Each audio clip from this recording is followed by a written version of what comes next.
Sejumlah mahasiswa yang tergabung dalam Pergerakan Mahasiswa Islam Indonesia dan Serikat Mahasiswa Indonesia menggelar aksi unjuk rasa di depan kantor Wali Kota Loksmawe.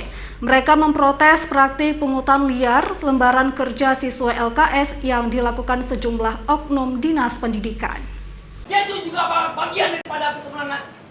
Puluhan mahasiswa berunjuk rasa di depan kantor Wali Kota Loksmawe memprotes dugaan pungutan liar jual beli LKS yang diduga dilakukan orang yang bekerja di Dinas Pendidikan dan Kebudayaan Kota Loksmawe. Sejumlah sekolah melakukan praktik jual beli LKS dengan meminta sejumlah uang untuk meraup keuntungan sejumlah oknum dinas.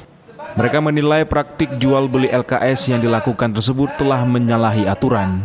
Mahasiswa mengaku sebelumnya Kepala Bidang Pendidikan Dasar telah mengakui adanya praktik pungli tersebut, serta telah ada kesepakatan dengan Kepala Dinas Pendidikan dan Kebudayaan Kota Loksmawe untuk menginstruksikan sejumlah kepala sekolah dan para guru untuk meminta uang pembayaran LKS untuk wali murid. Terkait adanya dugaan praktik pungli itu, mahasiswa meminta Wali Kota Loksmawe, Suwaidi Yahya, untuk melakukan mutasi terhadap Kepala Dinas Pendidikan dan Kebudayaan serta sejumlah kepala sekolah yang terlibat. Kalau bicara soal sejak kapan praktek itu sudah lama tuh. Dari tahun-tahun sebelumnya itu sudah lama praktek penjualan LKS. Nah, kemudian juga itu dibenarkan oleh undang-undang pada waktu itu, tapi tidak untuk diperjualbelikan. Kenapa? Ada dana bos tuh. Nah, kemudian hari ini masih juga berlaku, padahal LKS itu sudah dicabut undang-undangnya, sudah dicabut untuk diberlakukan. Masih juga diperjualbelikan itu.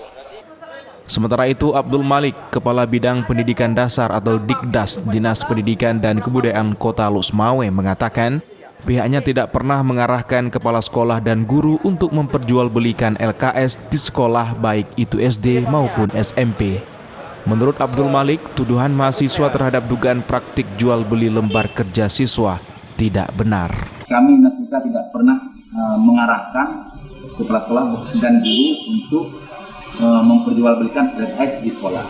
Malah kami dalam setiap rapat dengan kepala sekolah selalu mewanti-wanti kepala sekolah untuk jangan coba-coba melakukan praktik jual beli LKS di sekolah. Jadi dengan tudingan daripada adik mahasiswa kemarin, saya sudah konsultasi dengan Bapak Kadis yang bahwa kata beliau, walaupun sudah demikian terhadap kita istiqamah. Jadi kami tidak akan melanjutkan ke ranah hukum. Terkait tudingan mahasiswa tersebut, Dinas Pendidikan dan Kebudayaan Kota Loksmawe juga tidak melanjutkan ke ranah hukum dan akan mengambil jalan terbaik untuk menyelesaikan kesalahan persepsi tersebut. Dari Loksmawe, Armia Jamil, iNews melaporkan.